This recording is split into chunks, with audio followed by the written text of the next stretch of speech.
ॐ नमो भगवते वासुदेवाय। ॐ श्रीकृष्णाय परब्रह्मणे नमः।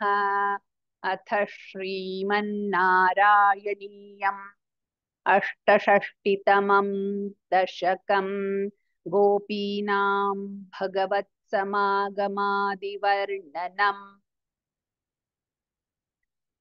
तव विलोकनात् कृष्ण गोपिका जनाः प्रमदसङ्कुलाः कृष्ण पङ्कजे क्षण अमृतधारया कृष्ण सम्प्लुता इव स्तिमिततां दधुः कृष्ण त्वत्पुरोगताः।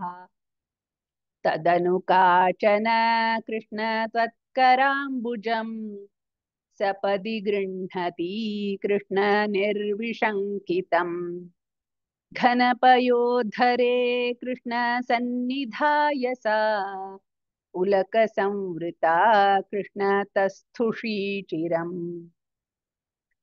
तव विभो परा कृष्ण कोमलं भुजम् निजगलान्तरे कृष्ण पर्यवेष्टयत्।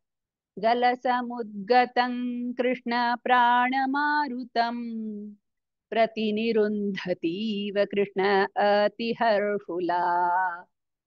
अपगतत्रपा कृष्ण कापि कामिनी तव मुखाम्बुजात् कृष्ण पूगचर्वितम्। प्रतिगृह्य तत् कृष्ण वक्त्रपङ्कजे निदधती गता कृष्ण पूर्णकामताम्। विकरुणो वने कृष्ण संविहाय माम् अपगतोऽसि का कृष्ण त्वामिह स्पृशेति इति सरोषया कृष्ण तावदेकया सजललोचनं कृष्ण वीक्षितो भवान्। इति मुदाकुलैः कृष्णवल्लवीजनैः सममुपागतः कृष्ण यामुने तटे। मृदुकुचाम्बरैः कृष्णकल्पितासने घुसृणभासुरे कृष्ण पर्यशोभथाः।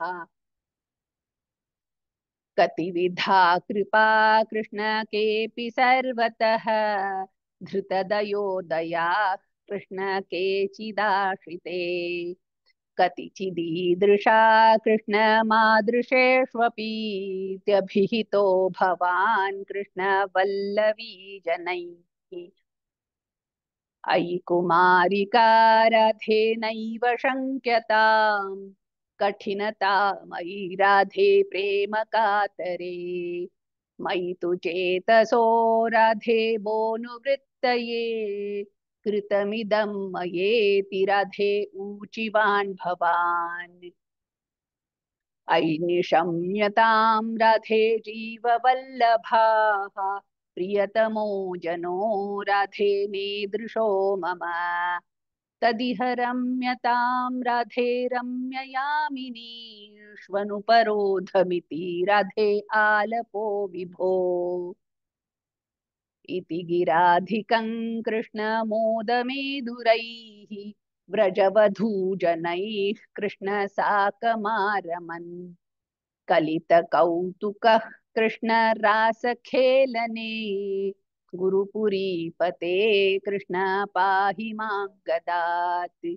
इति श्रीमन्नारायणीये गोपीनां भगवत्समागमादिवर्णनं नाम अष्टषष्टितमं दशकं समाप्तम्।